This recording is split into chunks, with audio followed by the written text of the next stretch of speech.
Résonance humaine. Apprendre ensemble. L'histoire commence comme une pierre que l'on jette dans l'eau et qui fait des vagues. Rien ne peut les arrêter. C'est aussi l'histoire de ma passion, apprendre. Et l'idée que je vous propose pour changer le monde, elle est simple. C'est apprendre ensemble. Première vague. Je viens d'une famille où l'on ne passe pas de diplôme. D'abord, j'ai travaillé pendant toutes mes études, y compris en tant qu'ouvrier, la nuit, comme mon père. Ça a été une sérieuse motivation pour réussir. Puis, lors de mon premier job, j'ai accompagné des demandeurs d'emploi. C'était dur. Chacun se débrouillait seul, et moi je ne savais pas aider. J'ai douté. Après, j'ai travaillé dans l'insertion de jeunes déscolarisés. Sur un groupe de 8 que j'accompagnais, 8 ont trouvé un emploi à temps plein. Chacun d'entre eux avait 3 tuteurs. J'ai commencé à comprendre la force du collectif. Deuxième vague. J'ai rejoint une école d'ingénieurs et j'ai été pris en main par un formateur un peu anarchiste, un peu libertaire.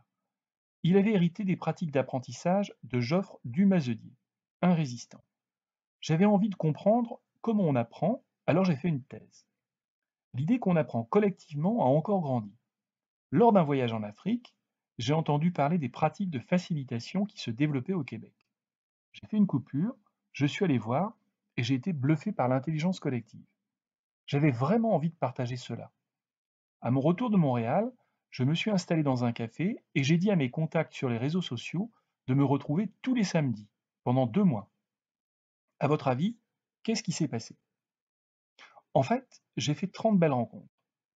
À partir de là, j'ai organisé un cercle pour apprendre ensemble. Apprendre quoi, me direz-vous? Eh bien, ce que chacun voulait. J'avais semé quelques indices sur un site internet pour un meilleur vivre ensemble, pour apprendre ensemble partout où l'on veut et librement. Plus de 800 personnes ont embarqué dans cette aventure. Le résultat a dépassé nos espérances.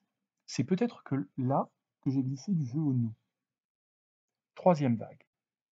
Aujourd'hui, sur l'idée d'apprendre ensemble, nous co-organisons en intelligence collective à 400 personnes une université de l'innovation.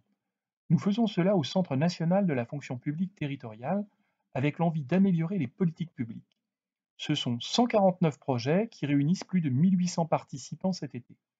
Il y a un lien étroit entre cette façon de choisir librement son sujet et sa méthode de travail et la construction de la démocratie. Alors, la pierre du départ, elle continue à faire des vagues. Le sens de cette pierre, c'est d'apprendre ensemble et de donner sans réserve, parce qu'à partir de là, il se passe quelque chose de plus grand que soi. Une expérience irréversible de coopération créative. Je pourrais vous en dire plus. Cette pierre, elle est à la portée de votre main.